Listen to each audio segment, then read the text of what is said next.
Hey everyone, this is Ed. And this is Kara. And this is your day's dumpster fire, where we don't celebrate humanity's successes, but its most fantastic failures.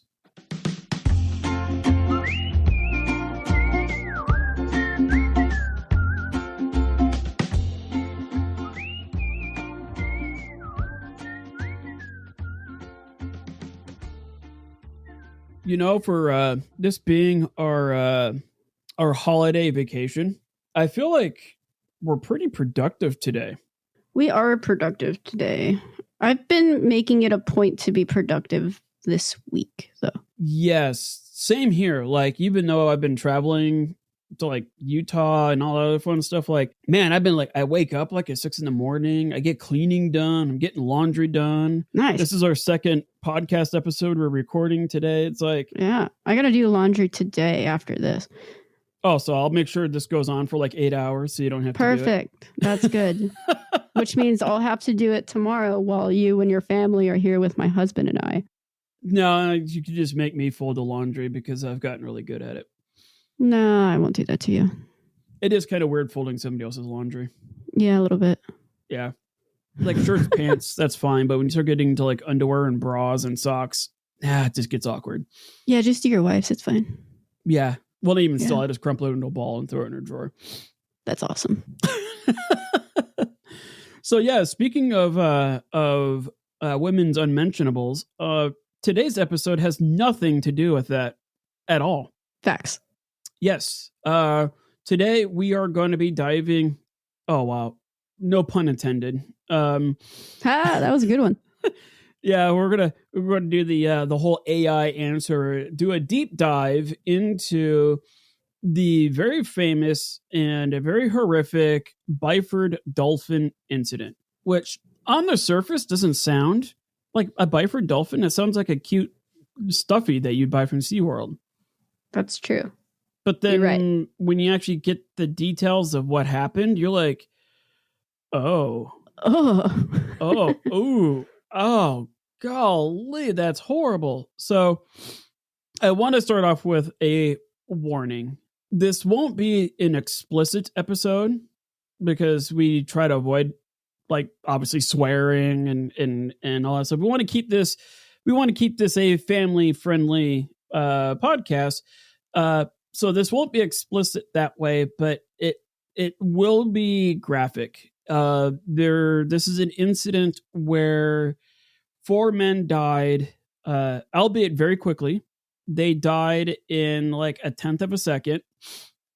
But there's one where and there's a trigger warning here, where a man gets sucked through a like 4 or 5 inch by 24 inch gap in a hatch, and you can only imagine what that would look like. And it happened so fast and so violently. If you're kind of squeamish about this sort of thing, I encourage you to listen to it, because I'm going to cover a lot of really cool sciencey stuff leading up to it, and then I will do the trigger warning when we actually get to that part. But just be forewarned. We are going to be talking about death here, and the way that some of these people died is kind of horrific. Think of like because we've gotten a couple of people ask us when are we going to do the Titan submarine disaster, and I don't know. I'm holding off on that just because there's still a lot of details that need to be collected, and the aftermath of it still needs to be figured out, and it's also very, very recent.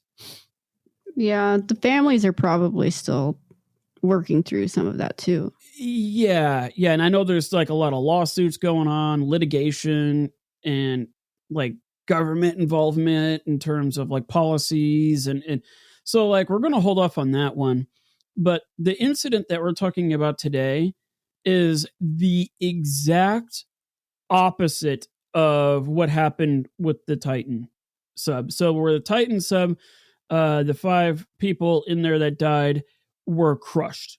They were basically millions of pounds of water pressure enclosed on them in like a millisecond or two, and it was lights out. What we're talking about today is what happens when that same type of pressure comes from the inside of a person expanding out. So instead of being crushed or imploded, you're being exploded. But there's no bombs or anything like that. So, are you ready? Have you gotten a good belly full of food, ready to talk about exploding bodies? I actually had some pretzels. I'm staring at them on the counter that I really wanted to grab, but realized it was a bad idea. Oh, well, I mean, maybe pretzels will soothe your stomach. Again, I will do trigger warnings for the dicier parts, but let's kind of start off. Let's do it Kara style, and let's start at the Big Bang. Perfect. Right? That's contingency. We need it. Let's go. So no, let's take it like our part one here, which is like diving 092. It's not even diving 101, just because I don't even know all that much about it. But human beings have been fascinated with going underwater, and it goes back all the way to the Greeks and the Roman times. And what's interesting is that there's a type of diving where what we're used to is you just take a big breath of air and you go underwater and do what you can for, like your half a minute, and then come back up, exhale, and do it all over again. And for human beings have been diving like that pretty consistently, going all the way up to the 1800s. So you go back to the Greeks and the Romans and stuff like that. They would have these divers because, they wanted sponges. Sponges were like 1800s BCE or CE? Oh, it's ADE. Okay. So like 1800s, like all the way up to. Oh, I understand. I thought. Okay, I'm here now. Yeah, even 1800s BCE would be, that's like way before even the Greeks. Yeah. So yeah, no, 1800s as in like the 1800s from like 200 years ago. Got it. And humans have been diving like this, going all the way back to the Greek and the Roman times. And what they would do is people would dive down like 30 meters or 32 yards, and they would collect fancy things like shellfish or sponges or whatever. And these divers got so good, like they could hold their breath for like 5 minutes at a time, which is wild when you think about it. Like, I think if I were to go underwater, I think the most I've ever held my breath is like for a minute. Considering I am a 100-pound asthmatic artist, I have never been able to hold my breath for very long. Yeah, you're probably good for like 10 seconds at a time, and then even pretty still, much you're turning purple when you come up. Yeah, I'm a fair swimmer. I just can't hold my breath for long periods of time. I'm a fair floater. Oh, there you go. I was a buoy in a former life. I just kind of sat in the middle of the ocean, just bobbing up and down. I had like seals laying on me and stuff like that. Nice. So yeah, like at that time, realistically, your max depth was going to be like 30 meters or 32 yards. And what these divers would do is they would like grab like a heavy rock and just dive into the water. And that heavy rock, because part of the problem is you actually have to get down that deep. And if it takes you, say if you can hold your breath for 5 minutes and it takes you 4 minutes to swim down there, that doesn't give you a lot of time to work with. So what they would do is they would grab a heavy rock, just jump over the boat, and just sink to the bottom.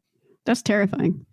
Yes, that was, and of course you could have let go at any time, but even still, like doing that kind of posed as problems, which we will get into a little later. But for the most part, that's how most humans were exploring the bottom of the ocean, was 30 yards at a time for a few minutes at a time.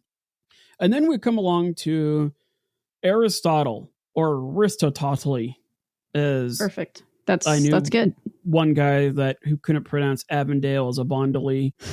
Yeah, instead of Plato, it's Plato. Yeah, this guy was special.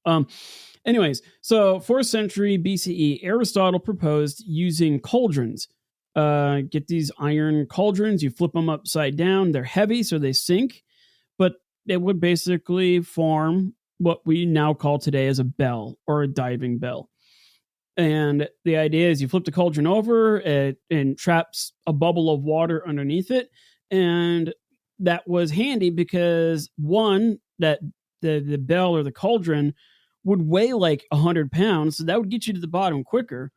And then what you would do is you just kind of like put the bell down, go do your thing for a couple of minutes, and then you go back to the bell, lift it up, put your head inside of it where that bubble is, and then you could get some more air. And you would do that. The only problem is that you can't smell carbon dioxide. You can't tell if it's there until you start getting really dizzy and then you black out. So I don't know how they calculated how long this would be good for because they didn't even know what carbon dioxide was back then. But instead of only having like a maximum of 5 minutes underwater, you could probably squeeze out like 7, 8, maybe even 9 minutes, which, hey, for all things considered, if you're trying to catch a lot of stuff underwater, that works. And it's not bad. Yeah. And Aristotle was definitely onto something. In the 16th century ADE, wooden barrels were used to put humans inside with a little window for like their face. So you would have like these beer barrels that they would kind of like stick together. You would crawl into it laying lengthwise. They had 2 holes in there that they would wrap a bunch of leather around your arms to act as like a seal. And you basically went down inside these barrels and it had like a little window on there. And then, yeah, you could stay under there for, 10, 20 minutes or so. It was basically a personal submersible. Cool.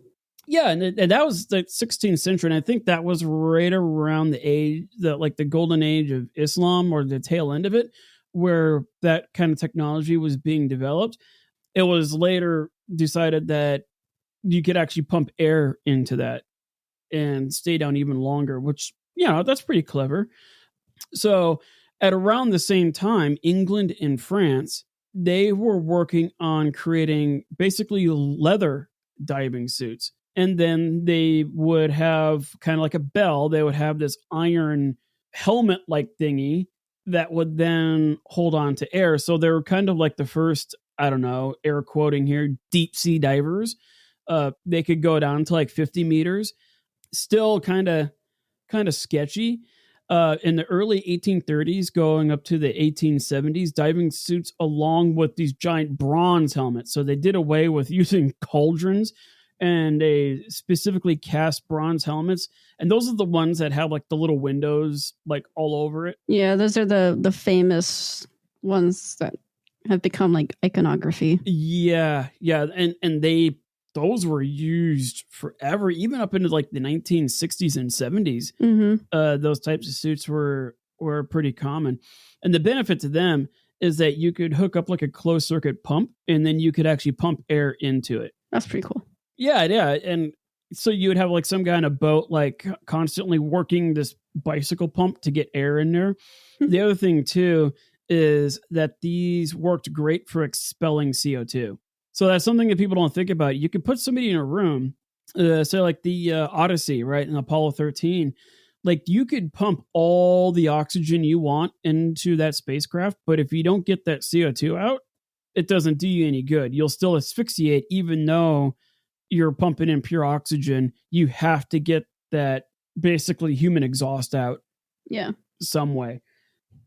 So yeah, 1830s, 1870s, they had those fancy helmets that they could handle like up to like 450 psi, which is that's a fair amount of air. When you think about your car tire is like 35 psi. Yeah. So one such inventor, Harry Fluess, Fluess,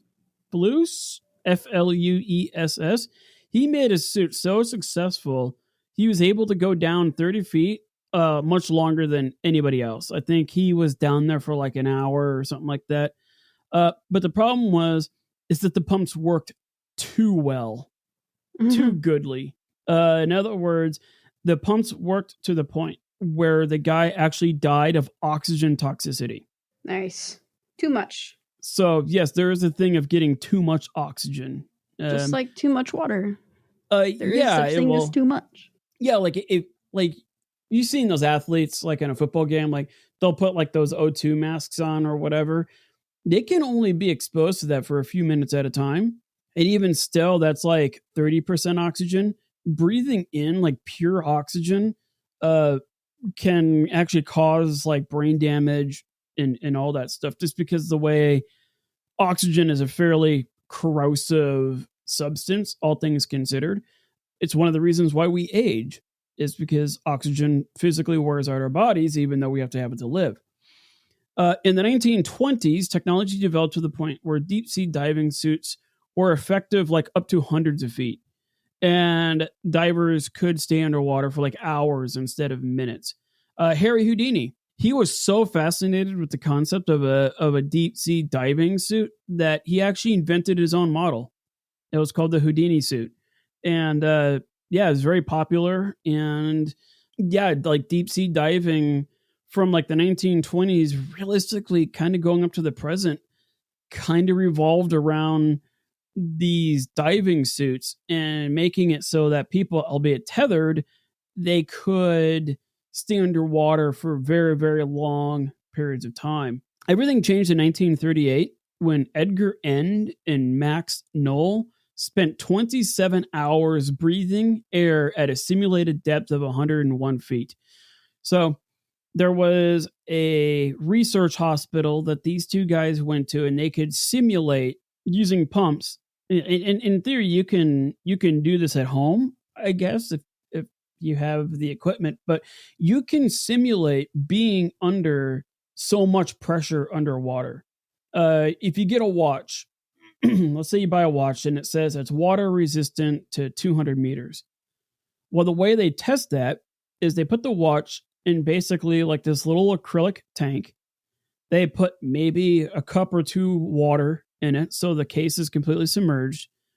They put the lid on it, and then they start pumping in air.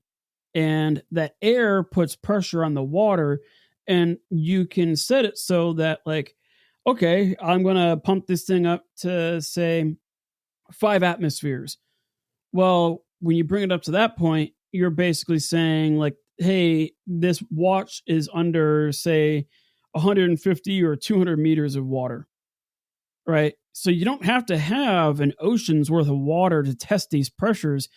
You just got to have a way of replicating that pressure via air being pushed on you, which sounds kind of weird. Now, actually, I'm going to get into that here in a little bit when it comes to these pressures, because that was the biggest thing. Like, if I were to suddenly just be teleported to, say, like 600 meters underwater, my body is not prepared for it, and I would be crushed. Like physically, the air in my lungs would be expelled out. Bad deal. But if you are prepared for it, well, now you can start doing some interesting things. In 1942, Albert R. Benke, Behnke, Benke. Now I'm thinking of Binky, like a little pacifier. Right? Just a little binky in the bottom of the ocean. So Mr. Albert proposed the idea of allowing the body to fully saturate in inert gases, which allows it to withstand extreme depths of hundreds, if not up to thousands of yards of depth. Why is it important to get saturated? And we will hear this term a lot. So let's kind of take a look at the human body here, because the only way you can really understand the Byford Dolphin incident is to understand why these guys were in the situation that they were in. And long story short, the human body does a great job handling extreme pressures. Let's say we are living in 1 atmosphere, right? If you are at sea level, right, you stand in the Pacific Ocean, you have exactly 1 atmosphere of pressure. Well, what the heck does that mean? Well, 1 atmosphere is roughly equal to 15 pounds of air pressure per square inch. Okay. So think of it this way. Let's say we'll take a 1-inch tube, right? And we'll say this tube weighs nothing. All it's designed to do is just hold a volume of air. if you take that 1-inch tube and extend it all the way into space, okay? So you're holding a little 1-inch cylinder of air, okay? And get rid of the rest of the air on Earth. Let's just say, like, you're just standing there with a little tube going up like 300 miles, and all it has is a 300-mile tall cylinder of air. That would be pushing down on you at 15 pounds. Okay. Like, that's how much that column of air would weigh. If you think about it, like, that's just 1 square inch. Multiply that by how many square inches a human body consists of. So we'll say like 2,500 square inches. Multiply that by 15. And that will give you an idea of how much weight of air is pushing down on you. All things considered, humans are pretty robust. Like, that's a lot of weight of air being pushed on us. But when you go underwater, it gets extreme really fast. For every 10 meters of depth of water, it goes up 10 atmospheres. So if you are, say, 10 meters below water or below sea level, you have 2 atmospheres of pressure surrounding you, or 30 psi. Okay. If you go down 20 meters, now you have 3 atmospheres, or 45 psi. Remember that 45 psi, multiply that 45 by how many square inches your body is, and that's like the total weight being pushed down on you. Okay, 4 atmospheres, or 60 psi, and so on and so on. So if you go down 300 meters, that is close to 450 psi of water pressure, like pushing on you. And then that is pushing on you for every square inch of your body. Sick. So let's say if we go down 300 meters, so that's 450 pounds of PSI. So 450 times, we'll use you for an example. I think you would be like 2,500 square inches. Yeah. Because you're tiny. I'm like 3,300 square inches. But if I were to dive down 300 meters underwater at 450 psi, so that's 450 pounds per square inch, you would have about 1,125,000 pounds pushing on you total all around you. Sick. So, and yes, your body can handle that, but not at once. It has to adjust. What's crazy is that, yeah, somehow your body can handle that if it's given enough time and the right technology. So something to keep in mind is 80% of the air that you breathe does absolutely nothing for you. 78% of the atmosphere is nitrogen gas, which is inert. Yeah, it does nothing. Like, it's just a filler. The 20% of the atmosphere of Earth is oxygen. So that's the part that you can actually like use. And then the remaining 1 to 2% is like helium, argon, neon. It's all those, like a whole bunch of other like little trace, usually noble gases that they don't do anything. Whenever you take a breath, only 20% of what you breathe in is actually used. And even still, like, you're not absorbing all 20% of that oxygen. You're probably absorbing maybe 3 to 4% of everything that you breathe in. So you don't need a lot of air, all things considered. The rest of it is when you exhale up the nitrogen, and then you're also exhaling out CO2. When you start diving to depths of 30 meters, the body will start to absorb the inert nitrogen gas in the bloodstream. Basically, the way that it works is your red blood cells, they go from the heart, they go to the lungs, and then the lungs transfer oxygen into the red blood cells. Okay? Cool. The red blood cells, they go by your body, and then they deposit their oxygen, and then they go back up for more. What happens though, like, your body doesn't need nitrogen. doesn't absorb it. It doesn't do anything with it. So what happens is that when you're under pressure, say like 30 meters or more underwater, your body will start to take in the nitrogen gas and it dissolves it into the bloodstream. Remember, not into the red blood cells, but in the space between the blood cells. Okay, so you're like 70% water. You can dissolve a lot of gases into that water. And so what happens is that you kind of turn into a bottle of soda, right? You take a bottle of soda and you keep it closed, you shake it, yeah, it forms bubbles and whatnot. But for the most part, nothing really happens. But when you open that bottle up, then all the CO2 explodes out and you've got soda all over the floor and you got a mess. That is essentially what a human body turns into when you are going into depths like 30 meters and below. Your body will start taking that nitrogen and it will dissolve it into your bloodstream. And nitrogen is a gas, so it wants to expand.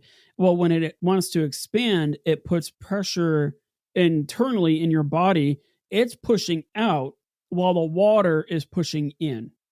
So the idea is a saturation diver is they are absorbing an inert gas that wants to push out while the pressure of the water outside is trying to push in, and it balances itself out. It's a pretty cool thing. It's really cool that the body will instinctively do that. It is pretty cool that the body is like, okay, well, we're being crushed by water pressure, so we need to counteract that by absorbing inert gases. And when your body, depending on what depth you are, when your body has absorbed enough inert gases to counteract the water pressure, that means you are fully saturated. Okay, that makes sense. I hope so. I'm going to make my brain out, like trying to figure out how to explain this for a while. I'm going to make a pop culture reference here in a little bit that might help. Okay. You want to do that now or wait until I... There's a reason I'm going to wait because I was reading through the rest of it and it applies. Okay. All right, cool. So yeah, basically when you're down, say 200 meters underwater, your body literally turns into a bottle of soda. You have all these gases stored up in your bloodstream, pushing out, which is the reason why when you pick up like a 2-liter bottle of soda and you squeeze it, like it doesn't give. However, though, if you shake it up and then you open that thing, all the CO2 releases. And then when you close the lid and then you squeeze the bottle, it's like squishy because you don't have anything pushing out anymore. So just remember, gases will take the shape of the container that they're in, assuming that the container is sealed. If it's not sealed, then the gases are just going to go out and do whatever they want. So for as long as you stay underwater, under those great depths, the nitrogen just hangs out in your blood and you're fine. You for as long as you have air and for as long as you can expel CO2, you can essentially live in those conditions with a whole bunch of nitrogen in your bloodstream and be just fine. Let's talk about the bends.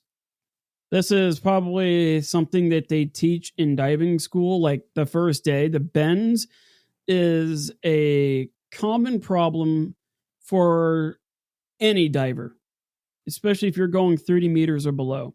As I mentioned before, the body does a really good job dealing with pressures. However, though, there's like 3 things that can go wrong, 2 of which happen when you're going down. One of them is when you're coming back up. So there's a phenomenon called barotrauma, which is where the pressure from the water builds too fast for your body to adjust. And the little air-filled cavities in your body are affected, like your eardrums, tooth canals. You have, like, your lungs are sacs of air. Anything that has air inside of your body like that can burst or implode.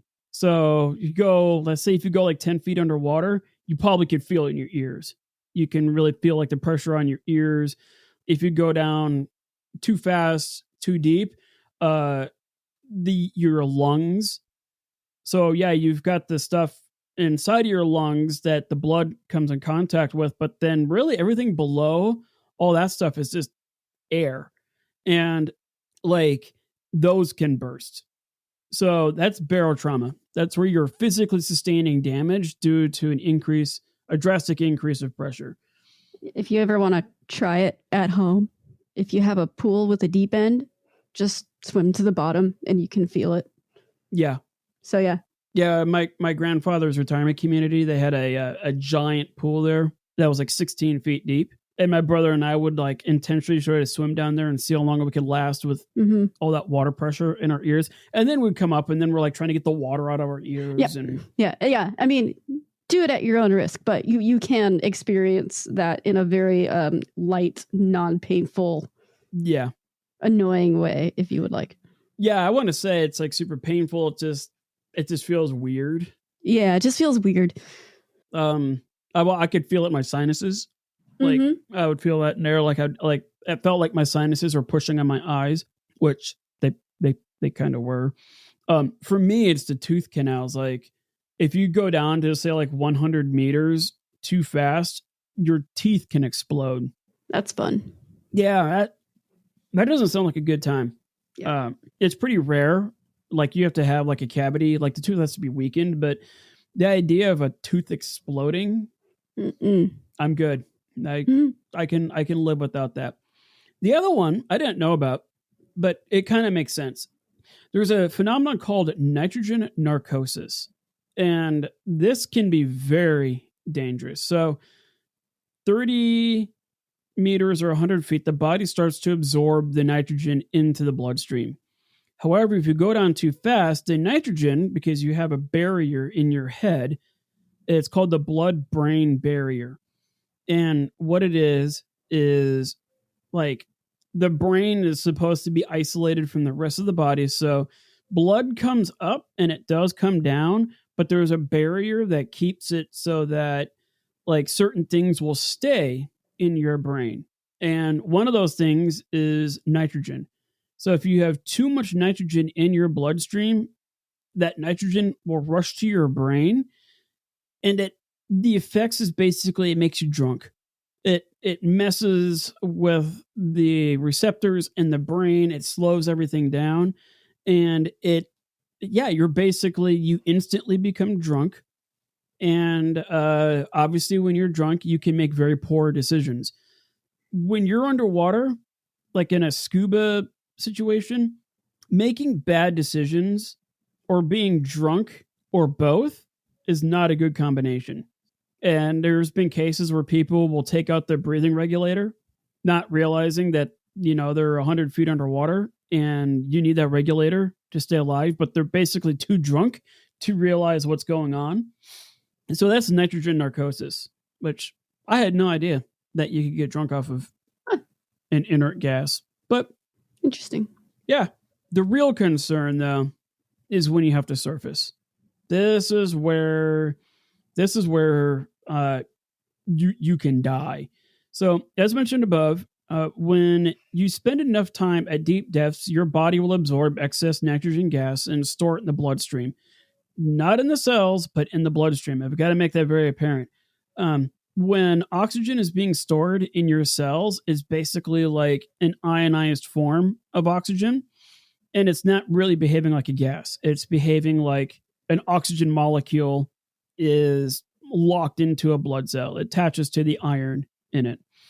So that nitrogen is in the bloodstream, and the body will store it anywhere. It'll store it in the bloodstream. It stores it in the water in your body.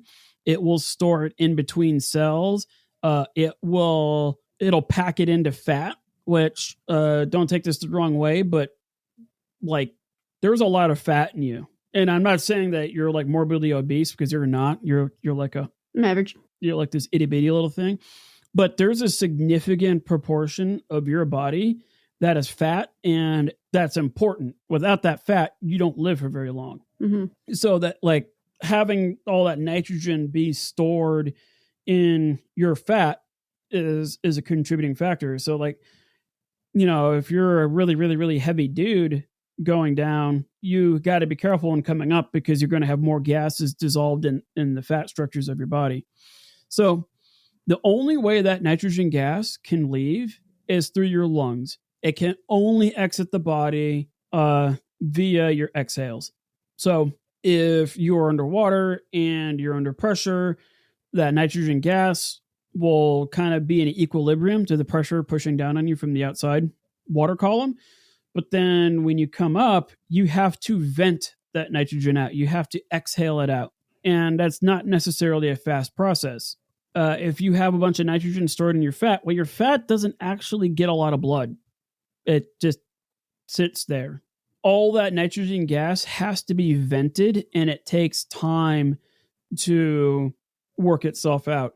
And there's like a ratio of like there's charts out there that state like, okay, for every such and such depth takes so much time to vent out when you turn up. So like when you go to the surface, you can't just go from 300 meters up to the surface in one shot. You have to go up and then you have to wait a little bit. And then you have to go up and wait a little bit. If you don't give your body enough time to do that, then you'll run into what is known as the bends. So as you come up, the pressure that is holding the nitrogen in a dissolved state in your body will start to form bubbles and will force its way out wherever it is being stored, like an open bottle of soda. So if you come out too fast, it's like shaking a bottle of soda and then just opening it real quick. All that gas is no longer dissolved in the water. It is now just going everywhere. And your body doesn't like that. And this phenomenon is called the bends. And this is where it can result in a lot of discomfort because you literally are having gas bubbles like forming in your joints. You have gas bubbles forming around nerve endings. You have gas bubbles forming all over in your body. And your body doesn't like that. It hurts a lot. If you come out too fast, you'll go through a phenomenon called the bends, or it's decompression. And you'll start showing the following range of symptoms. So there's type 1. This is 1 to 6 hours after surfacing. Like you came up too fast, depending on how deep you were. You'll experience muscle and joint pain, fatigue, flu-like symptoms, lethargy, headaches, nausea. I've heard it explained it feels like a really, really bad flu. Like when you have a bad flu, like all your joints hurt and stuff like that.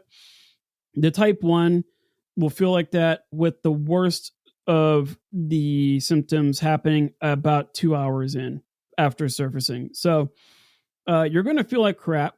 You're going to be hurting. It's mostly going to affect your muscular and skeletal structures, but you'll be okay. It's just you're just going to feel like absolute crap for a while. The type 2, this is where you are really deep. This is where you're like 200 meters deep and you come up way too fast. So all that gas you've got a lot of it expanding really, really fast and trying to work its way out of your body, and the lungs can't keep up. So type 2 contains all of the above. And this is where it's going to sound like kind of like thalidomide, where you've got like a list of all these side effects associated with morning sickness. But here you have all the above of type 1, but you're also going to have the following. And these are issues that pertain to these gas bubbles forming around your spinal cord and in your brain. Your brain doesn't like air bubbles for a multitude of reasons. It can cause like strokes and stuff like that. So at first, you'll get like a tingling sensation, a weakness, inability to urinate, pain in the abdomen and back. As time progresses, the headaches, confusion, trouble speaking, double vision, vertigo, issues with the internal structure, ear structure will set in. Gas bubbles form inside the veins and proceed to the lungs, which causes chest pain. So you'll actually have the blood vessels, instead of having like a nice even transfer of like, okay, I'm getting rid of my little CO2 packet and I'm taking in an oxygen packet and then going back in. It's more like the blood gets stuck because there's a big freaking giant air bubble in the way, and it can't do anything until the lungs decrease that air bubble.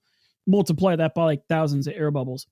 So you're going to get really bad chest pains, choking, and even asphyxiation, because if there's too many nitrogen bubbles in your blood can't actually get to the part of the lungs that transfers the oxygen into the red blood cells. Over time, dysbaric osteonecrosis, or the death of bone tissue.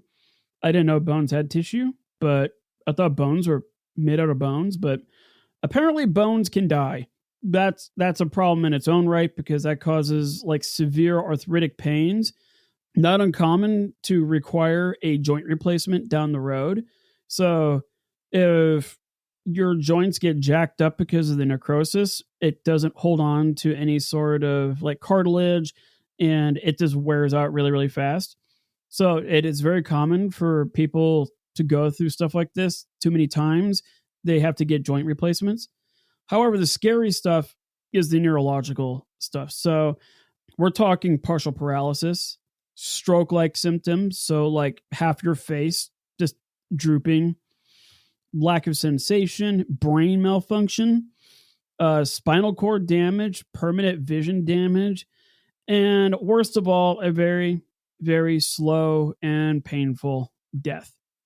I can't wait to become a deep sea diver. I don't know if you've seen Godzilla -1, but it's a great movie. If you haven't seen it, please watch it. It's my favorite Godzilla movie. It's really good.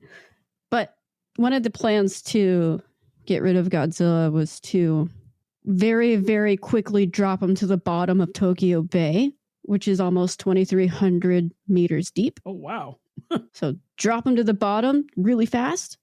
And then if the plan B was, if he doesn't get crushed by the pressure, then to bring him back up really, really fast. So you just explained all of the science to the plan to destroy Godzilla in Godzilla -1. Oh, wow. Did it work? No. Because doesn't Godzilla come from the bottom of the ocean?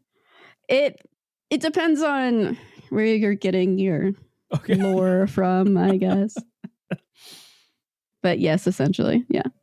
The only Godzilla movie I've ever seen were like the first ones where you get these Japanese people that are talking in English, but like they'll say something like run, but their mouths are still moving because they're speaking Japanese. Yep, I grew up with those too. Yeah, it's so I loved cringy. them. So cringy, but the effects still were incredible. Oh yeah, for the time, the first one came out in 1954. Yeah. And for 1954, that's great. But yeah, I mean, -1 is set post World War II, like right after World War II. Okay. And it deals a lot with Japanese culture of the time period, and it focuses a lot on the human element of it more than the monster element of it. But it's really good. You should watch it. You'd like it. Yeah, I know. It was on Corridor Crew. It's on Netflix. Well, no, I'm talking about Corridor Crew, the YouTube channel where they you get these VFX artists. Oh yeah. And then they comment like on the good and the great and the bad VFX. And I know they mentioned that like Godzilla -1 was like a masterwork of special effects. Phenomenal. I think it won an Oscar. And it was only done like at a fraction of the cost. And there was like 17 people that worked on it. Like, yep. It was a very, very low budget, but the effects on it were amazing. So, yep. Really good. Yeah. Anyway. Yeah. If you need to kill Godzilla or want to try to kill Godzilla, the bends is the way to do it. Yeah. So, in a lot of cases, if you were like a Navy diver or, you know, a professional commercial diver or something like that, the only course of action they have if you come up too fast and you start experiencing the bends is they throw you in a pressurized chamber and they pump it with enough air pressure to equate basically to where you're at underwater. And then they very slowly release that pressure over the course of hours. That's really the only thing they can do. If it's on minor cases of bends, they can give you like a lot of oxygen and hope that works. But for the most part, Yeah, it's called recompression therapy. And obviously, not everybody has access to one of these things, but yeah, it's scary stuff. I know Abby was talking about because Abby's one of our students who is like 12 and she's already had a more interesting life than mine. It happens. Yeah. Yeah, no, she's like a certified diver and all that kind of stuff. And she was talking about the bends and whatnot. And it was her talking about that kind of inspired me like last year to do an episode about the Byford Dolphin disaster. So let's get into part 2. Okay. I promise we're getting there. So part 2, how saturation divers work. Saturation divers are considered the absolute pinnacle of modern diving. They are the most elite divers in the world, and they are for a multitude of reasons. So not only do you have to go and get your commercial diving certificate, which that's a training thing on itself. It's not like something you can just knock out in a weekend. You have to, it's almost like flying. You have to have so many hours underwater and you've got to take all these courses. And it's a bit of a process to be a commercial diver. Then once you get that, then you also need to take a bunch of other courses like saturation diving, underwater welding, mechanics, search and rescue, emergency, and a bunch of others. So a saturation diver at the commercial and even military level, these aren't people that are just collecting sponges. These are people that you send down to the bottom of the ocean and they have to do a task like, search and rescue. Well, mostly search. There's not a lot of rescue at the bottom of the ocean. But or you have to weld something, or there's a mechanical thing that needs to be worked on. On top of all that, you have to have hundreds of hours of experience of a commercial diver before you can even be recommended for SAT diving school. And even still, like a lot of SAT divers, like I know my dad, because he was a pretty talented machinist and welder, they were looking at him to be a saturation diver. Just because like you need to know how to weld, and welding underwater is a completely different animal than welding above water. It is a whole nother thing into itself. And fortunately, I guess my dad didn't qualify because he smoked like 4 packs of cigarettes a day. Apparently smoking is bad for your lungs. Who would have thought that, you need good working lungs if you're going to be diving to like 300 meters below the ocean. What? I know. Oh, and he was a pretty accomplished alcoholic. So I guess you need a working liver too. Dang. It's so demanding these days. Like you got to have working lungs and a liver. Both? Yeah. It's like, man, we can't get anywhere in life. Saturation divers also, they have to work in wild shifts. Typically, this is the crazy part, a saturation diver may have 4 jobs a year.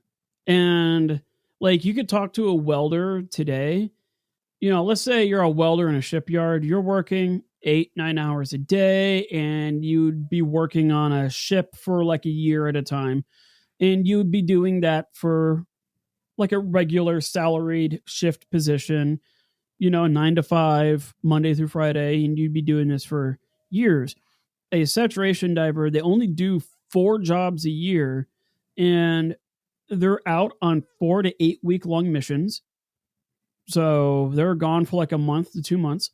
And instead of diving to your work area, i.e. 100 to 1,000 feet below sea level, and working for just a few hours and then having to spend hours coming back up to decompress safely, saturation divers work differently.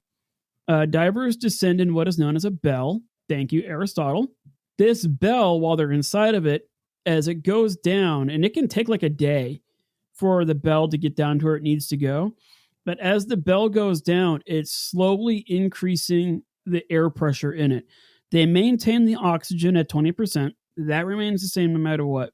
But they fill it with an inert gas.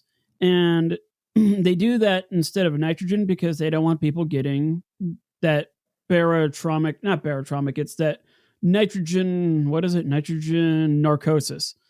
So they don't actually feed a lot of nitrogen in there.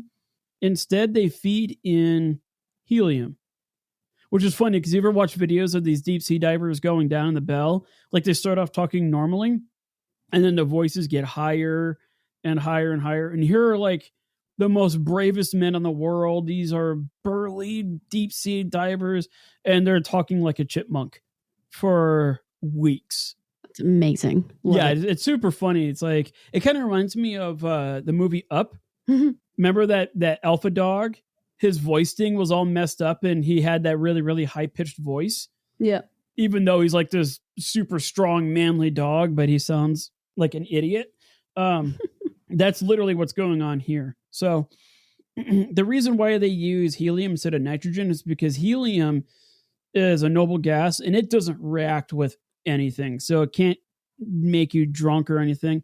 And the combination of helium and oxygen is called Heliox.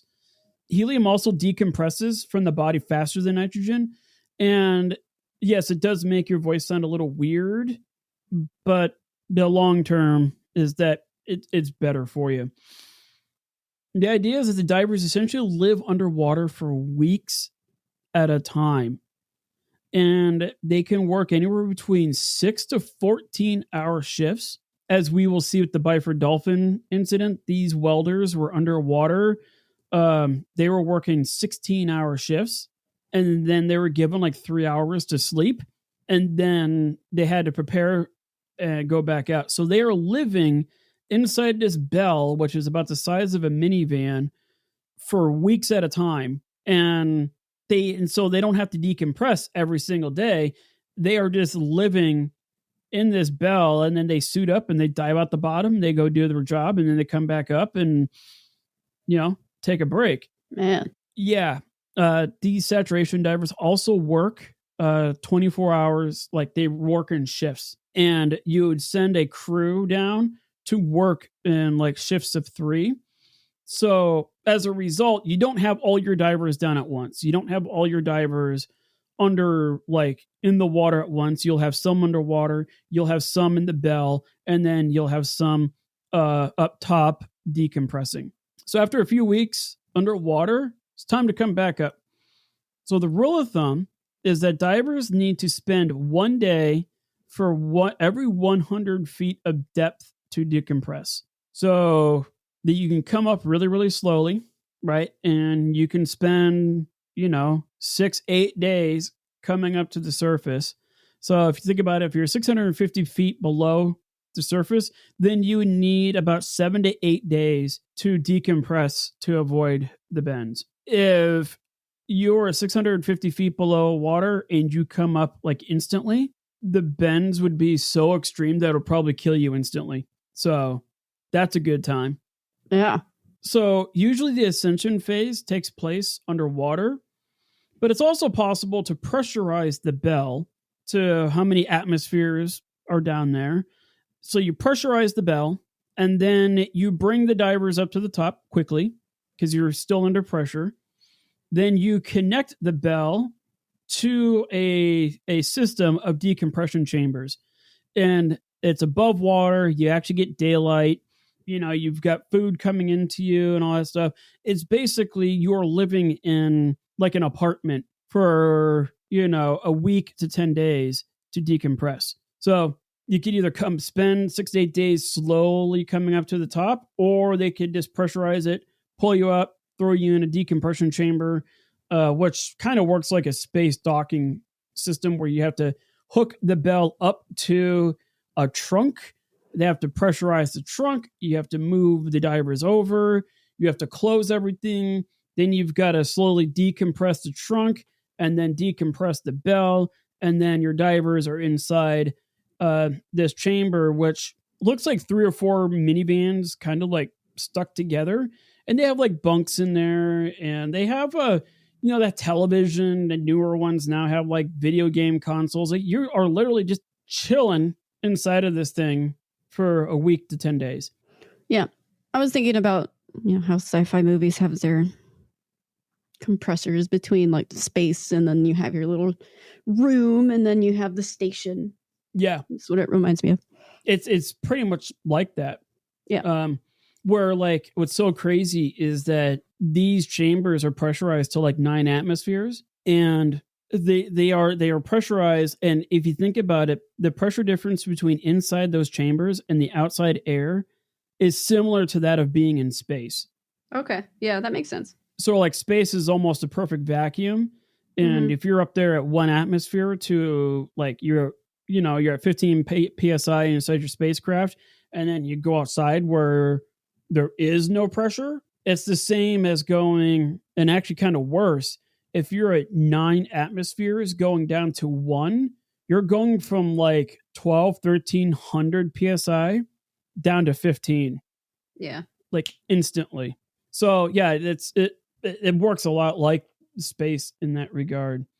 So yeah, the only problem of putting divers in above water level decompression chambers is that it can be dangerous. If things go wrong, as we will, if you probably haven't already guessed, if things go wrong, it happens fast, and there's not a whole lot you can really do about it. So all things considered, life in the Bell and or decompression chamber has come a long way. Back then, like you had a book and you just sit there and, read Jurassic Park, and that for like 8 days straight.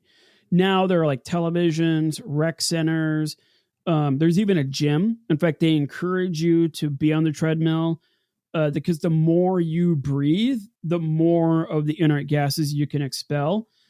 Shockingly, there's no smoking allowed. They don't, because they pump in pure oxygen. Makes sense. Yeah, last thing you need is this thing turning into a bomb. Yeah, there's like game consoles in there. They actually have special chambers where like the cook will make you your 3 meals a day, and then they have to put it inside a chamber, close it, pressurize the chamber, and then you open up another hatch on the inside, and there's your food. Usually these guys eat very well because, well, you need them to be healthy. And there's even communication. Now they have like internet and all that kind of stuff. So I don't know. To me, like being a saturation diver today may not be that half bad of a gig, other than when you were working. And mind you, you're only working a couple of weeks out of the year, but it is grueling, dangerous work, and you really have to know what you're doing. So a saturation diver or sat diver will be gone for a month or 2 at a time. Most of the time, they only work for a couple of weeks out of the year, and then the rest of it is like hurry up and wait. However, though, the pay is where it's at. So at the beginning, a beginning sat diver can start off making nearly $100,000 a year for just 4 months out of the year. So they have 8 months where they're home and just doing their thing. And then they may go out for like a month or 2 and then come back, and then go out for a month or 2 and then come back. Experienced, capable sat divers, especially if you've got like a welding background or mechanic background or whatnot, they can make $50,000 per job. So they're making $50,000 for being underwater for 2 weeks. This is like one of those jobs, though, where I'm not mad about it. Like a doctor. Yeah. I'm not mad about it. I'm not jealous of a brain surgeon. No. Or like an ER surgeon, like these surgeons that are on call that you have to go in at 2 a.m. to put somebody back together again. Yeah, no, that's hard work. Yeah, it's hard work. It's a lot of education, a lot of experience to get there. So yeah, when they're pulling up in their McLarens and their Mercedes and their Bentleys, they're earning that. They've earned it. Yeah. Yep, because they also have like $2 million worth of medical school debt and all that crap. But yeah, on top of that, there are bonuses and incentives. So like, hey, if you're like, yeah, sign me up, I will do this job in the Arctic Circle. I can do this in the middle of a hurricane. I can do this with extreme currents or extreme depths. You get bonuses on that. Like, hey, we'll give you $25,000 start to come out, and once you finish the job, we'll give you $50,000 for doing the job. Okay. All right. And if you think about it, yeah, you're busting your butt on the bottom of the ocean for like 2 weeks at a time. And then you come up and you sit inside of a decompression chamber with a TV and internet and all that kind of stuff, and you're just hanging out.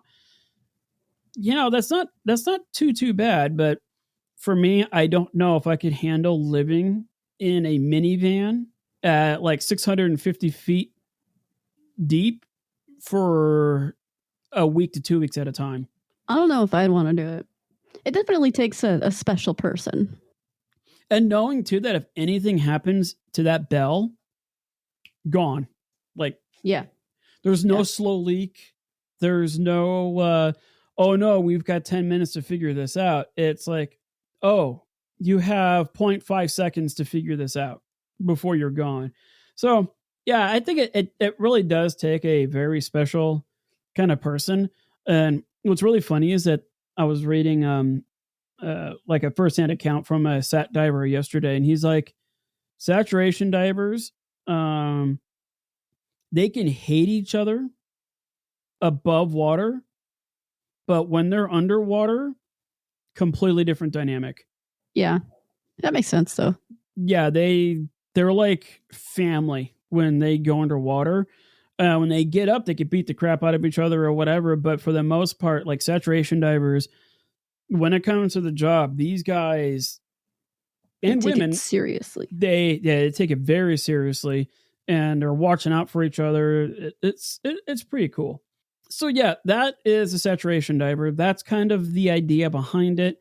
Is instead of having them come down, work for a little bit, and then spend 4 to 6 hours decompressing on the way up. No, let's just keep them down there, saturated in Heliox for a week to 10 days. We can get a ton of stuff done, and we pay the guys very well. And then we just bring them up, throw them in the decompression chamber. After 8 to 10 days, they're good to go.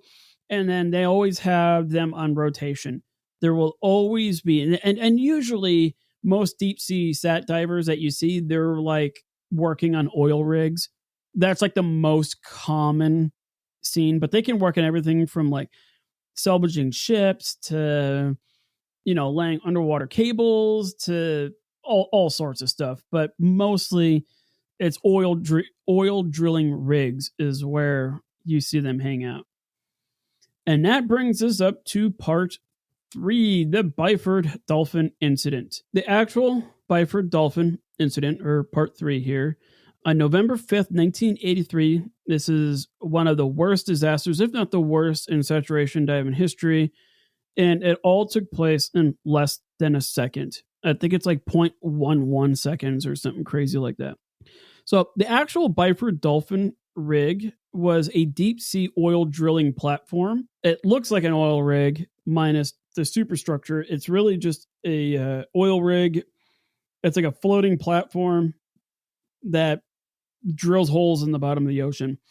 And you have to have deep sea divers go out there and like anchor into place, as well as weld a bunch of stuff and whatnot. So they kind of travel all over, and they're kind of pushed around in tugboats. It was up in the North Sea, kind of up there like where Svalbard is. I still need to do the research on Nathaniel Svalbard incident, but yeah, it's way up there by Norway, up in the north. It's like close to the Arctic Circle. It's cold. The weather sucks. It's a pretty intimidating place. It was built in 1974, and then it was dismantled in 2019 for scrap. So the thing has been around for a minute. The rig was somewhat notorious for safety issues where people got hurt prior to decompression. So there's like people that got like head injuries or people that had fallen. Like, it kind of had a reputation already for being a somewhat sketchy place. When does that become like a nature problem versus a human problem? Okay, so obviously if it's nature induced, like a sudden gust of wind or a crazy wave or, rough waters or whatever, that's one thing. But when we're talking about something that happens on this platform or inside of the platform that is like human caused, like a gust of wind doesn't cause like an I-beam to snap loose and fall on somebody's head. A gust of wind or a bunch of rain doesn't cause like something falling inside and hitting somebody. So they we do a pretty good job kind of segregating like a nature thing, but also too the way humans look at it is like, okay, nature's going to do what it wants to do, whatever it wants to do it, and humans need to prepare for that. And if a human being doesn't prepare for that, then it's on them. Makes sense. So, especially when you look at like you've got safety parameters where, you know, you're working people 16 hours straight. Like, of course, things are going to go wrong. It's what it is. But for the most part, though, the Byford Dolphin did meet strict Norwegian safety guidelines. It's just one of those things where it's located. It's a dangerous place. It's, you know, it's like kind of like the crab fishermen up in Alaska. It's just, you go there knowing that it's a dangerous place. So in total, there were 6 men involved in the incident. And you could say it was, you know, as I mentioned before, these deep sea sat divers, they all know each other. It's kind of a close-knit community. And you could say in this case, it was an international affair because you had British divers and you had Norwegian divers, which is nice because like the British divers, the names are easy. The Norwegian divers, not so much. So let's talk about the 4 divers here. And you'll know which ones are the British ones and which ones are the Norwegian ones pretty quickly. So Edwin Coward, 35 years old, very British. Roy Lucas, 38 years old, very British. Bjorn Bergersen, 29, Norwegian. And then Truls Hellevik, 34, Norwegian. Okay. The entire process of moving the divers from bell to decompression chamber for the next 10 days or so was monitored by dive tenders. So you got William Crammond, 32 years old and British, and then you've got Martin Saunders, who was I didn't pick up an age. I think he was in his early 30s, and Martin Saunders again, very British. To be a dive tender. So these are the 2 guys that sit outside. So the bell connects to the trunk, which is like the tunnel that leads from the bell to the actual decompression chambers. And then you have these 2 guys, Crammond and Saunders, outside. They monitor the whole process. And they're the ones that regulate the pressure and all that stuff. And they have to be experienced divers themselves, right? So at least they got that going. Like they're not just throwing, you know, 2 kids fresh out of high school, like, hey, you're going to be a dive tender now. No, like these guys actually, in a lot of respects, had a harder job than the divers themselves. They were accountable for a lot. Let's just say that. Well, they had to make sure to keep an eye out for certain things, I'm sure. And they had to know certain... They're the ones that were the keepers of the safety procedures. Yeah. Again, we're dealing with 9 atmospheres of pressure here, which if you do the math, it's like a contained explosion. Those are the kind of pressures that we're dealing with here. These guys were very versed in the procedures, and I'm going to go over the procedures here shortly. But yeah, they were the ones that had to monitor everything, and they're the ones that were responsible for the opening and closing of various hatches at the right times, as well as pressuring and depressuring various parts, chambers as necessary, to make sure that nobody got injured or got the bends or explosively decompressed. Given the depths and time that these divers were working with, the divers needed to be in an environment of 9 atmospheres to gradually be reduced down to 1 atmosphere. In other words, the outside atmosphere was approximately 15 psi. So like you're standing on the deck of this drilling rig and you have 15 pounds per square inch pushing down on you. However, though, the divers' bodies were saturated to 132 psi.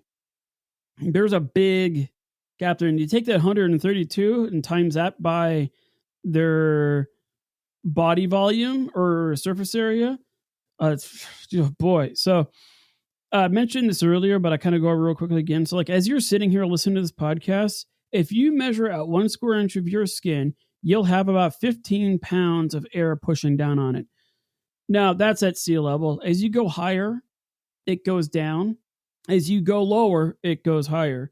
As you go like closer to sea level, it gets closer to 1 atmosphere. And then, of course, you go below water and all other fun stuff. So the average human being, we'll say the average adult male has a surface area of 2,800 square inches. Multiply 2,800 by 15, and you get 42,000 pounds of air pushing down on you. And you're like, why am I not being crushed? Well, because our bodies have evolved to handle it. Right? It's the same way, like if you take one of those, those blobfish, they look all weird and everything, but at the bottom of the ocean, they don't look like that. At the bottom of the ocean, where they're into super pressure, they look like normal fish. But then when you put them up to the top, they get like all bloated and creepy looking. It kind of works like that. Like they don't die because they've evolved to those conditions.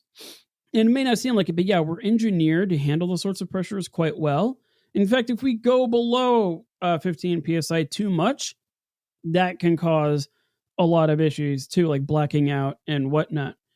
The 4 guys inside the 2 decompression chambers, their body's been accustomed to handling 369,600 pounds of total pressure on their bodies. So if you think about the differences between inside and outside, it is greater than a spacecraft inside and the vacuum outside.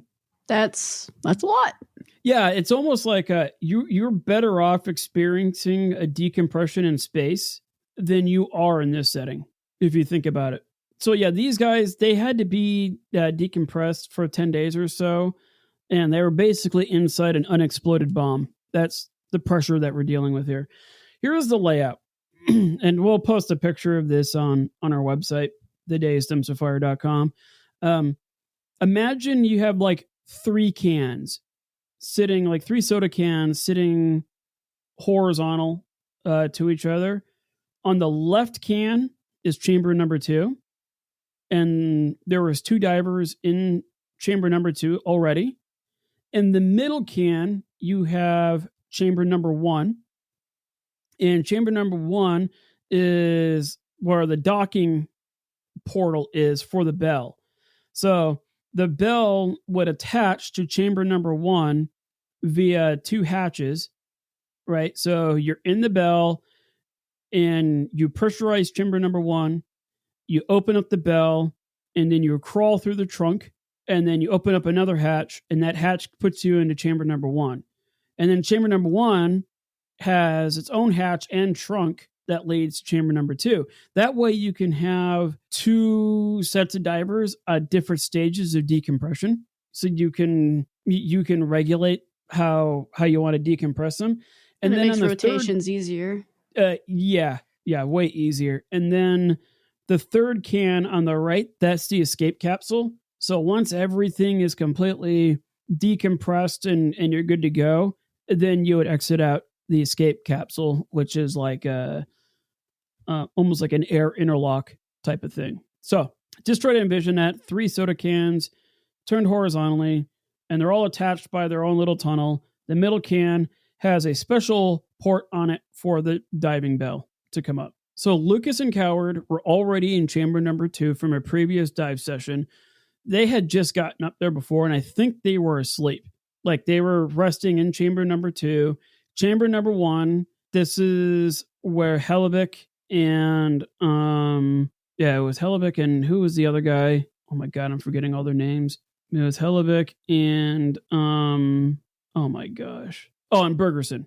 There we go.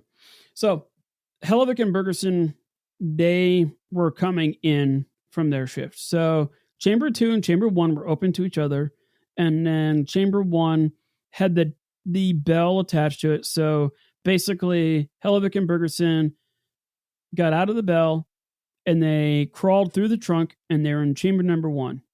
Okay, everything is pressurized to 9 atmospheres at this time. Chamber 1 is located in the middle between chamber 2 on the left and the escape capsule on the right. Once all 4 men were sufficiently decompressed, then they would move to escape capsule accordingly and move on with their lives. Bergeson and Heliox came up to the surface via the bell, which was highly pressurized capsule designed to saturate the divers on the way down to the bottom. And this is where they would hang out between shifts. So when they were welding below, they would go out underwater, weld for like 16 hours, come back up to the diving bell to take a break, and then the next guy would go out. And it was always a constant flow of divers coming out. The bell would be brought up to the oil rig. So instead of having the guys just wait in the bottom of the ocean and slowly come up for 10 days, they just brought them straight up to the decompression chambers. That's like the preferred way of doing it nowadays. And the bell would be brought up to the oil rig, and the main hatch would be locked to the decompression chamber via a tunnel called the trunk. Crammond and Saunders would oversee the connection phase of the bell to the trunk and monitor each other and each hatch door. So they had like little windows that they could see in. And there's a hatch door for the bell. And then you could see through the tunnel, and you could see the hatch door for the trunk that would go into chamber number 1. And then from here, the specific procedures must be followed to a T when transferring divers from the bell to the decompression chamber. So here are the steps. And it's like only 5, but 5 really important ones. Crane hoist the bell to the trunk, and Crammond and Saunders would connect the two with a series of incredibly strong clamps. I think it's like 5 or 6 of these giant clamps that go all the way around it that hold it in. Each one of those clamps can hold tons and tons of weight. So these things aren't coming off easily. Once an airtight connection is made, the trunk is then pressurized to 9 atmospheres so the bell hatch could open. You'll notice that a lot of these hatches can only open inwards. And the reason why is that you can't accidentally open something that is under pressure accidentally. Like you can't just swing the door in when there's thousands of pounds of air pushing out. Yeah, that makes sense. It's a safety thing. Yeah, it's kind of like our vacuum chamber at school. Mm-hmm. Like once you pull a vacuum, you can't get that lid off because Earth's atmosphere is pushing it down so much that you can't pull it off. It's kind of the same principle. So you'll notice that like in the diagram, like you'll see the hatch doors, all of them open inwards.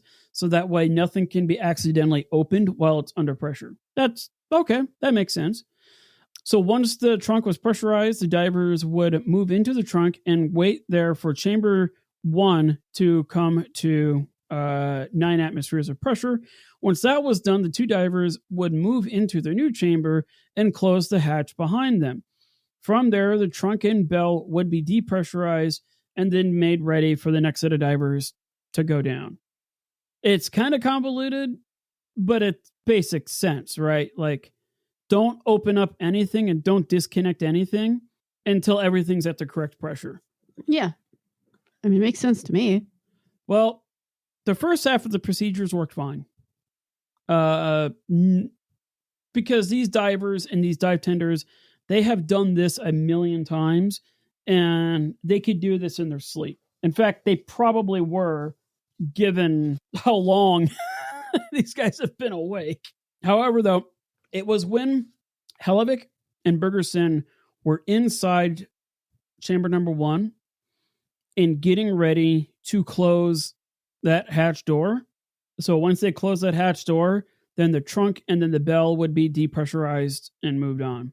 Bergeson and Heliox had made it to chamber number 1, which was at 9 atmospheres, and this chamber was open to chamber number 2. So 1 and 2 were sharing the same pressure, and they were open to each other, so they could actually like talk to each other and stuff like that. And chamber number 2 is where Coward and Lucas were waiting / asleep.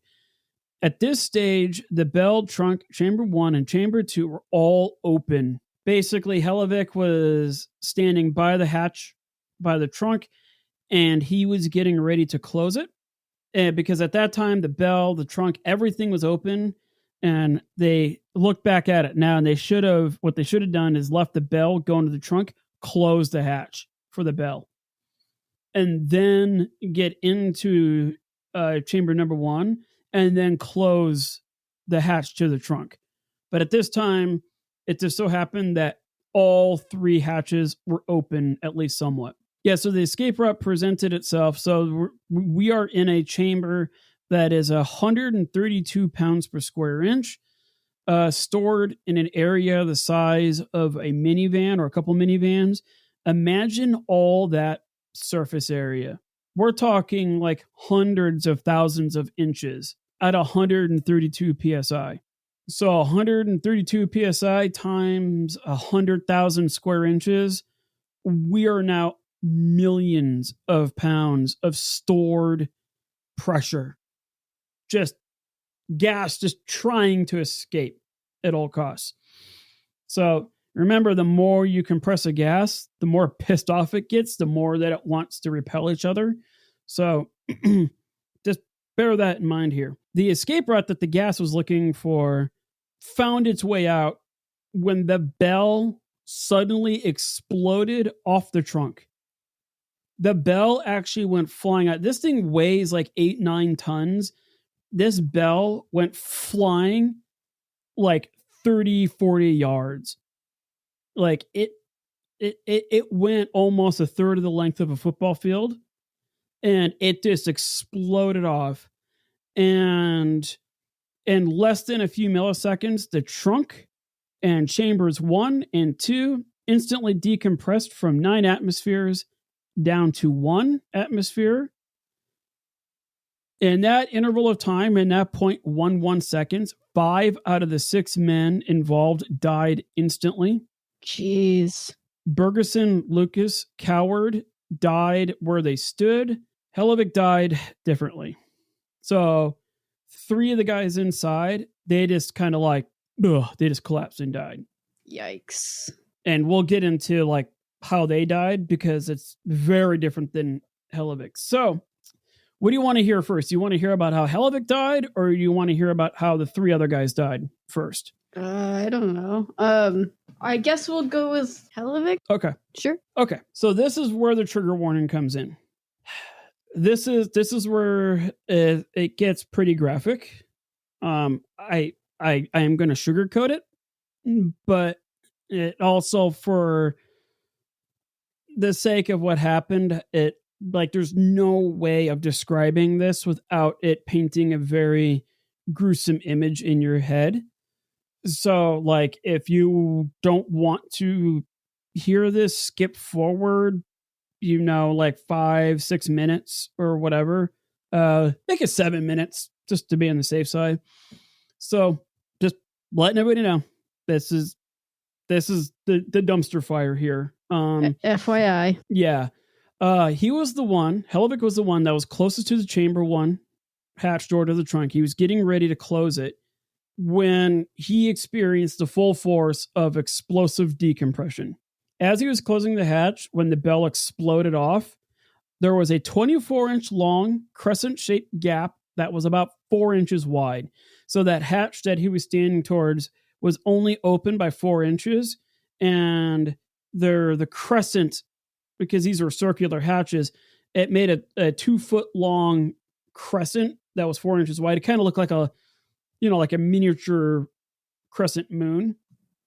That crescent was now exposed to the vacuum of Earth, basically.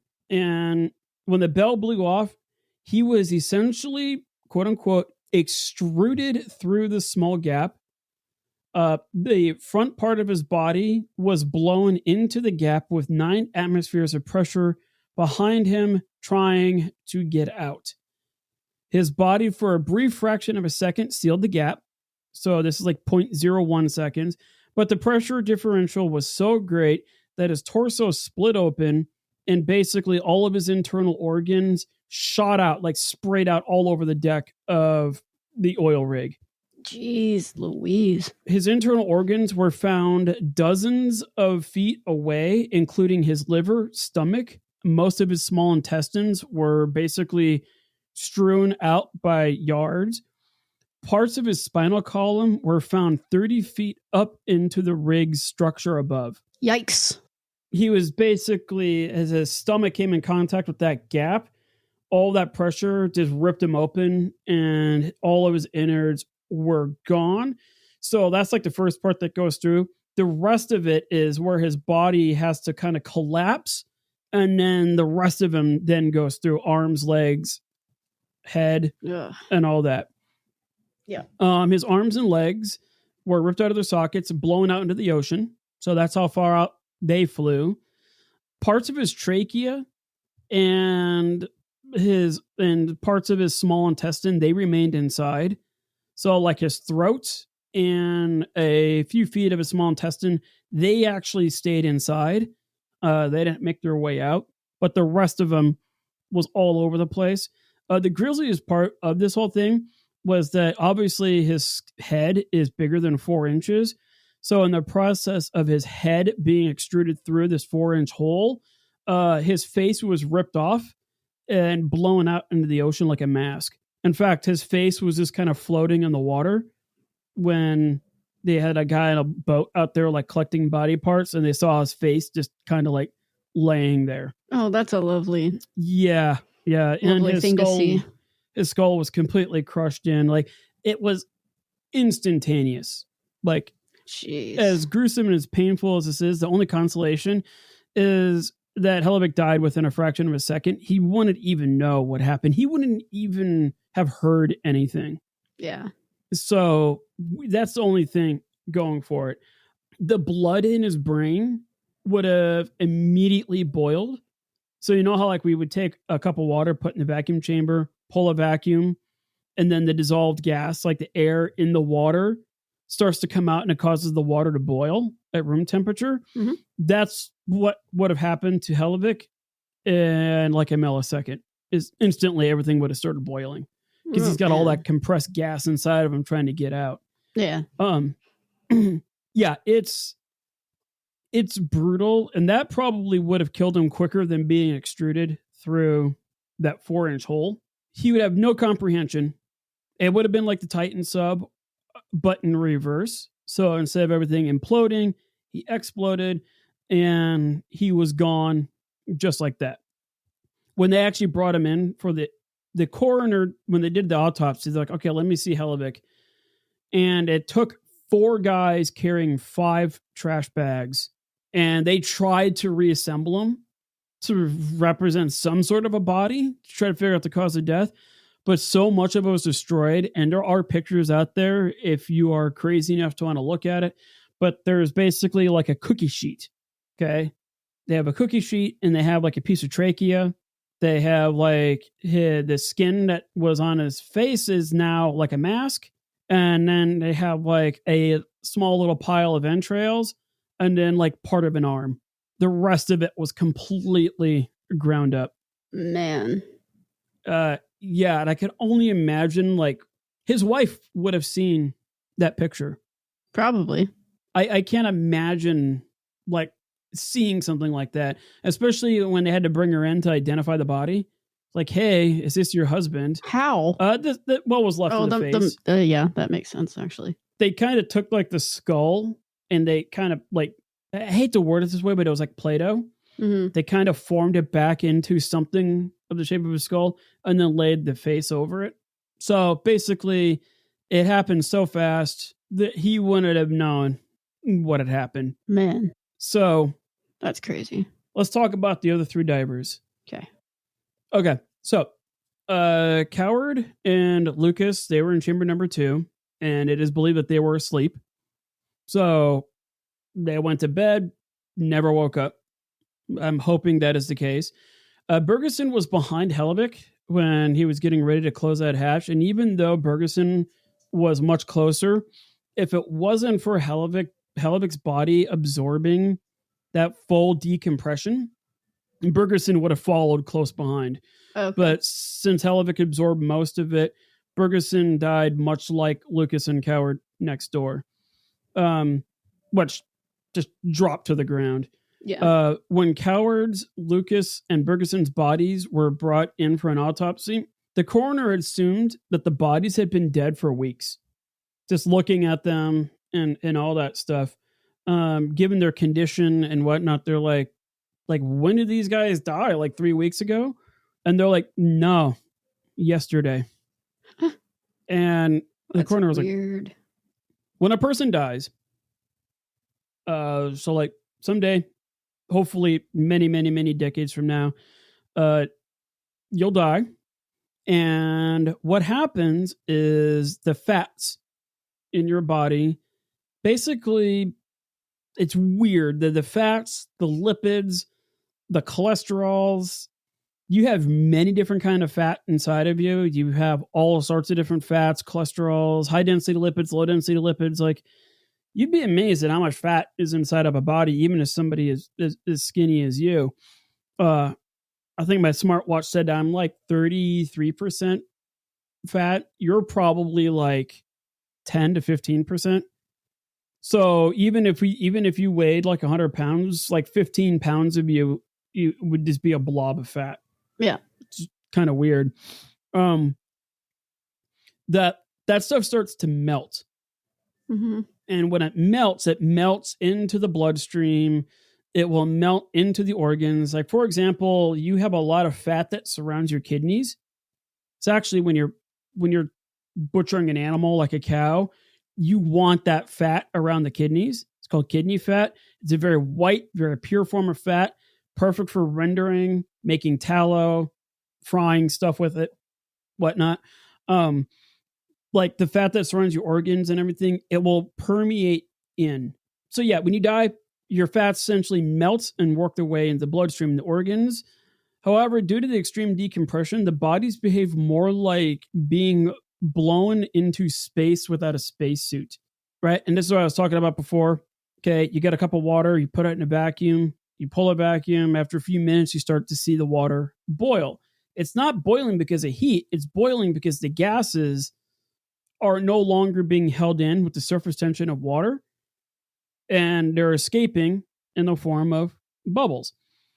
Gases have a higher entropy. They have a lot more action going on than water. And, you pull the vacuum, they get to escape. So imagine putting an open bottle of soda. So like you grab a bottle of soda, don't shake it, just take the cap off, put it inside of a vacuum chamber where there's a lot of CO2 in there. And you turn on that pump, that thing is going to overflow and almost, I don't want to say explode, but the CO2 is going to leave it really, really, really fast. That's what happened with these guys. When the incident happened, the chambers went from 9 atmospheres down to 1 instantly. All the gases and the 3 divers instantly expelled from their blood, and their blood boiled. And like I said, in like a few milliseconds. This alone would have been enough to kill a human being. So, like, imagine the blood in your brain boiling. Yeah, I don't want to. Like, all those gases, all that helium and everything is now boiling. The blood vessels expand. And it literally, this sounds really weird, but it crushes the brain from the inside out. It's like a reverse concussion in a way. And just in the process of those blood vessels expanding, your brain would shut down and that would be it. That can't be good.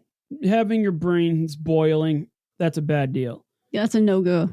The stored gases in your fat, remember we talked about this before, like, hey, when your body is saturated, it stores gases wherever it can, including your fat. So, like I said, even if you're skinny, fat is one of the most important substances to have in your body, believe it or not.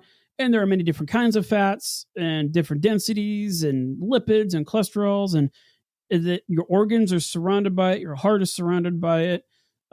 Basically, the fats in these guys' bodies boiled and rendered down. What would take, say like an hour, take like a bunch of fat from like a steak or a ribeye, and you put it in a frying pan and you turn on the stove like on medium high. Over the course of like 20 minutes or so, that fat will render down. It's called tallow. And then you can do all sorts of good stuff with it. What would have taken, hours for somebody's fat, or days or weeks for somebody's fat to just naturally render down, it rendered down in that 0.11 seconds.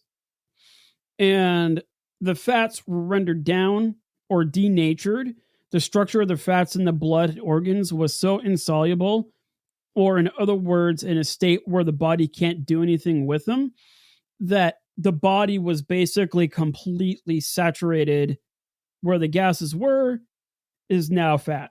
And yeah, they found like the liver, they looked at the livers and like, were these guys like chronic alcoholics? No. How long had they been dead? A day. And the coroner was like, what? Like, how is this possible? In small quantities, your body can handle these denatured fats, right? It's kind of what it's designed to do. But when your whole, like the whole full body fat melts down, you are essentially, and I'm going to quote our students here, you are literally cooked, as the kids would say. You're cooked. Yeah. So as they all cringe. Yeah. Well, I mean, the cook thing isn't so bad. It's that other Gen Alpha talk that shows us up the wall. So funny. Anyway. I think I would have, if I was their age, I probably would have used the term cooked if I was ever in trouble. Yeah, that was not too bad. I don't mind that one. Yeah. All the other ones are just like, sign me up for a decompression. So as I mentioned in rendering, which is something that is done with heat, however, their bodies were at room temperature. Because that was the other thing, is the coroner was like, how hot were the bodies when you found them? They're like, they were cold. If you take water at room temperature, put it in a vacuum chamber, pull a vacuum for like 5 minutes, and then you let the air back in, you feel that water, it's actually much colder than it was before. Yeah. So like the heat, the combined heat, the 98.6 degrees Fahrenheit of these guys' bodies were gone. Yeah. It's crazy. Much like Heliox, their deaths were so sudden and extreme that they were dead before they could even hear or register a problem. I believe Lucas and Coward were asleep. So when this happened, they basically went to bed and they woke up at the pearly gates. Yeah. Right. And the gatekeeper is like, so what brings you guys here? I don't know. Where am I? I have no idea. Like, this isn't the decompression chamber. Like, what is going on here? That is like the only silver lining in all of this. Yeah, is that they didn't feel any pain and they didn't even have any recognition of what happened to them. Yeah, they had no idea at all. Yeah, what had happened. Kind of like those and the Titan sub. It was concluded that they lost power, and as they lost power, the nose of the sub basically pointed straight down, and then they dropped for like 40 seconds. So that would have been terrifying. That would have sucked because all the dudes would have been piled on top of each other at the nose, but they would have no idea because it was pitch black. They would have no idea exactly what was happening, and then gone. Dang. That's it. In fact, the water pressure was so great that when that sub imploded, you would have seen a bright flash of light. Because if you take carbon compounds, organic carbon compounds, and you compress it enough, it will actually ignite.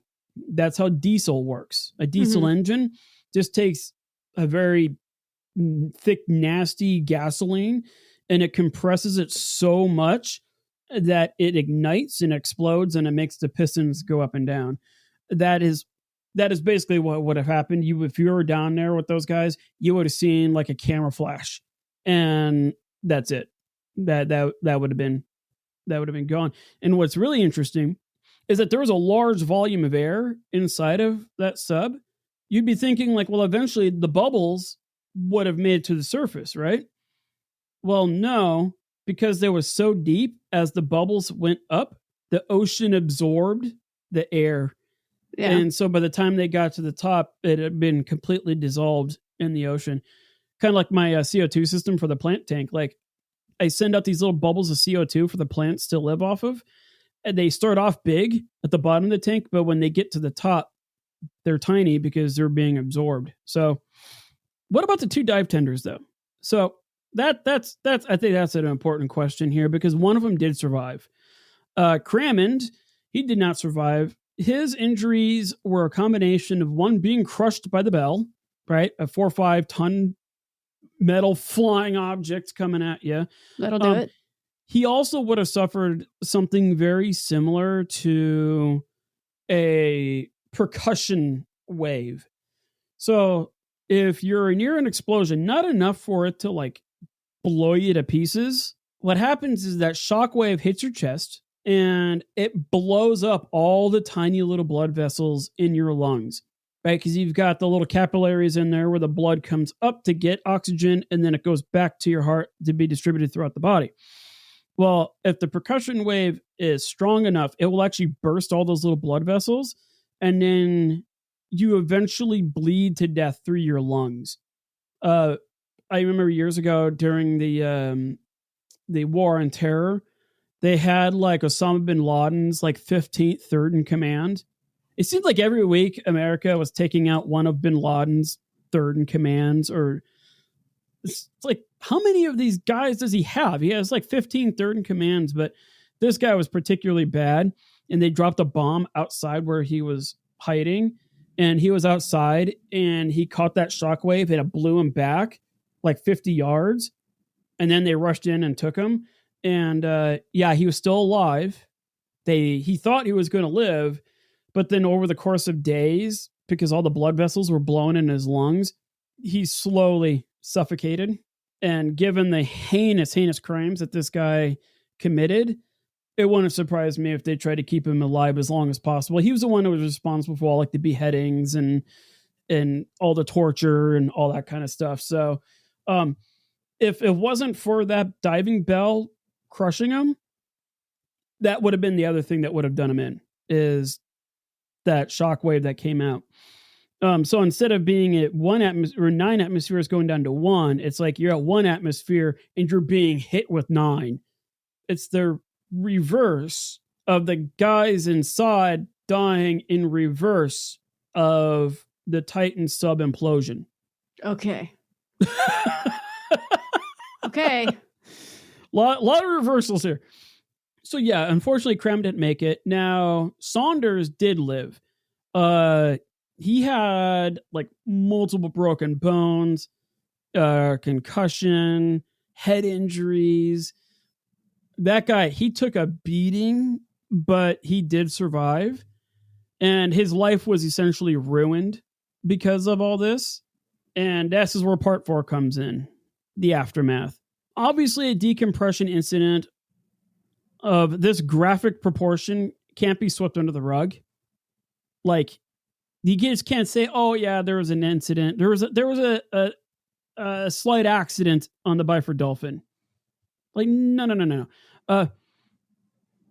There was another problem: is how do they deal with the divers who are underneath? They only had one decompression chamber, so like you have to factor that in now. Is what do you do about those guys? Which actually just occurred to me right now. That's not in my notes, but news of the incident, of course, spread all over the world, and it captivated the general population as well as researchers, much like the Titan sub has captivated the media. Like, that's everything that everybody was talking about for weeks, was what happened there. Probably because it's such a unique thing, right? We are used to seeing, a truck driver died, crashed his truck, fire, house burned down. We're so used to that. What we're not used to seeing is people exploding through decompression. That's not something that you hear about every day. That's fair. So that's the reason why it's like, ooh, this is unique. I hate to word it that way, but that's kind of what your brain does. Like, well, that's new. Yeah, add that one to the list. So yeah, researchers, everybody got involved, and there was 2 questions that had to be asked. How in the hell did something like this happen? And then question number 2 is, who in the hell is going to be responsible for this incident? Like, that's everything. That is basically the 2 questions that need to be answered. Needless to say, the popular consensus is that the incident was due to human error on part of one or both of the dive tenders. So Crammond was blamed the most because he's dead, so he can't tell his side of the story. And Saunders kind of got a bad rap as well, because it's like, well, you guys were responsible for this. Like, you guys were the ones in charge. This is your fault. Many believe that either Saunders or Crammond accidentally released the clamps of the bell prematurely, thus causing the bell to blow off the rig. those clamps, you just can't, under pressure, you can't just go boop and take them off. Yeah. These clamps are under thousands of pounds of pressure, and they're not just gonna be undone willy-nilly like that. But you know what, people, you've got to blame somebody. Kind of like what you were saying, is this a nature thing or is this a human thing? And that question comes up here. What did these two guys screw up, or was there something else at play? The opinion of why this could have happened ranged from sheer incompetence, laziness to follow protocol, ignorance of the procedures, exhaustion. I could see that one being a viable one given how many hours these guys worked, or even the feeling of remorselessness to kill someone. Like, some people actually blamed them for like intentionally doing this. Like they wanted to see somebody get extruded through a 4-inch hole. That's messed up. Yeah. Yep. It's funny how people be peopling in 1983 as they are today. Yep. People be peopling. It never ends. Nope. Saunders spent like the rest of his life trying to prove to the world that Kramen wasn't at fault. He later said that everyone was exhausted because the dive tenders and divers were working like 16 to 18 hour shifts with only 3 hours of sleep. And the weather was starting to pick up around the Byford Dolphin. So here's that nature thing creeping in. So there was like a huge push. Hey, the weather's getting nasty. We don't want this bell like waving all over the place on the crane. So there was a push to get them unloaded and get fresh divers going and below water before the weather got too bad. Saunders believes that there was no way Kramen would have released the clamps too early. One, because the guy was highly experienced, he was highly qualified, he had done this before, and two, physically, it just wasn't possible to undo the clamps early. Saunders had to live the rest of his life on disability. Because like his back was shot, his bones were broken. He was able to like walk around and stuff like that, but he couldn't work. He couldn't do any manual labor for the rest of his life. He almost lost everything. His wife had to support the family, and it took years and years and years before he finally got a Norwegian disability, which was $200 a month. Meanwhile, like during this time, he was bedridden. There was just no way he could function in society. Not to mention, the survivor's guilt was extreme. Oh, yeah. Like his depression from this is like, why do I survive, but none of these other guys do? A very, very common thing to have go down like after a war. You know, you see a lot of soldiers like, why is it that I survived, but the rest of my squad didn't? And it's a hard psychological thing to wrap your head around. Yeah. So Saunders, he had to deal with that. The rest of the families of the lost divers had to wait 26 years before they got a settlement check from the Norwegian government, which was an undisclosed amount of money. So this thing would have been an investigation for a very long time. From day one, the Norwegian government attributed the disaster to a faulty clamp, while the rest of the world wanted to see heads roll. I think if both sides, like the families and the government, could have agreed sooner, the payout would have happened quicker.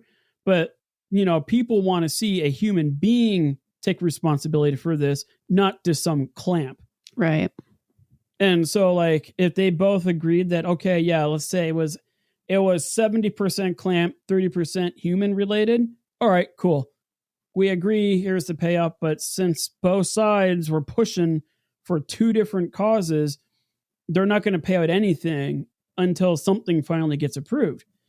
Years later, the general consensus, I think they determined this in the late 90s, the general consensus is that the Byford Dolphin was using antiquated safety measures at the time, as well as a faulty set of clamps being used to anchor the bell to the trunk. So really, really old technology, and probably clamps that were overused and failed that way. So after this, the following improvements were recommended. Use clamps that can't be disengaged while the device is under pressure. Yeah, makes sense. That's not how these clamps were designed. They were designed to be taken off while under pressure, but it just so happened that they were very, very hard to take off while under pressure. But going forward, they're like, no. If you got a clamp that has like 5 psi behind it, that thing should not be able to be disengaged. So they had to redo these clamps that are a lot more sensitive in that regard. Use automatic butterfly valves inside the trunk just in case the bell is knocked off. So basically, as you crawl through, you have a round disc that then folds up and locks into place. And it's automatic. So once you cross, then like in 15 seconds, you hear like an alarm go off, and then the butterfly valve switches up and it locks it automatically. So even if there is an explosive decompression, then the bell can fly off and everything is fine. So install accurate and reliable gauges. I didn't know this, but there was like one pressure gauge on the entire thing. And it was like way at the end where nobody could see it. So it's like, really? How are these dive tenders even regulating the pressure for the whole thing? How do you regulate the pressure if you've got some people in chamber number 2 that's under 4 psi, but then you also have people that are in chamber number 1 at 8 psi or 8 atmospheres? Like, how do you, with only one gauge, how do you check that? Yeah. So now they have like multiple gauges on the bell, multiple gauges on the trunk. You have multiple and then redundant and backup gauges, as well as digital gauges and sensors on each of the decompression chambers. And all of that is fed into a computer, which then can monitor everything.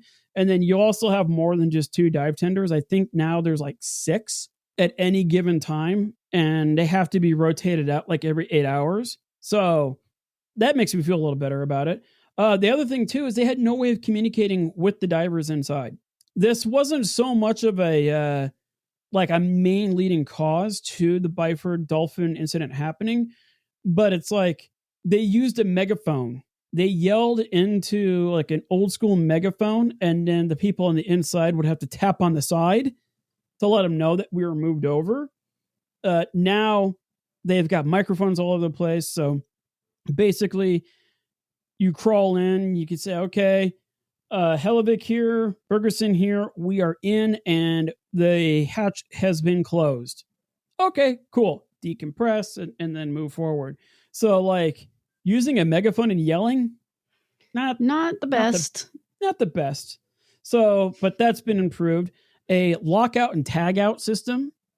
This is a game changer. They've used this now for a number of years. So basically, if you're going to shut something down, you have to lock it, like physically remove the key to operate it, and then you put a tag on it.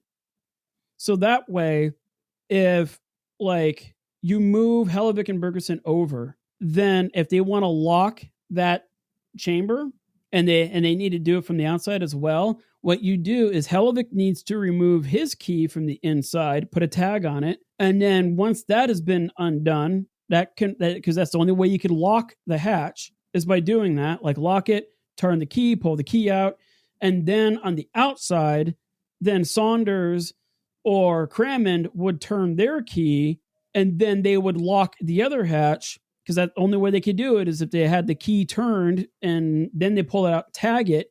Then once you see that there's 2 tags on both of these locks, then you know with a 100% degree of certainty that everything is locked and sealed. Yeah, the lockout tagout thing is a pretty effective way.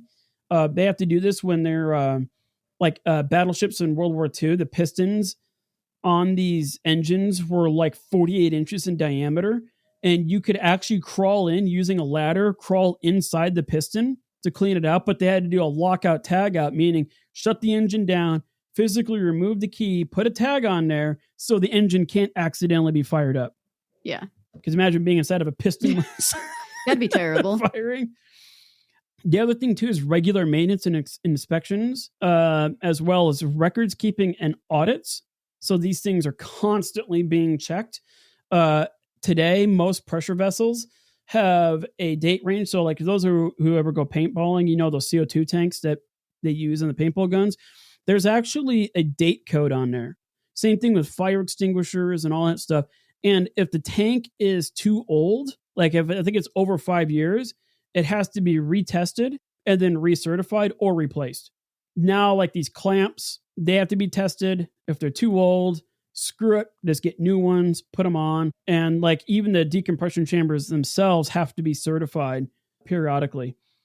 And then, of course, better operator training and protocol enforcement. So yes, you can have your dive tenders there, but you also have somebody watching the whole thing and checking off to make sure that one, they're trained, and two, they're following these steps perfectly.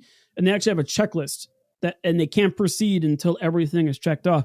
Yes, all this stuff adds a lot of time, a lot of expense, and, you know, a lot of wasted money, but how much money do you put on the price of 4 living human beings, Right, that are doing work that will generate tens of millions of dollars for your company? yeah, I'd say it's worth it.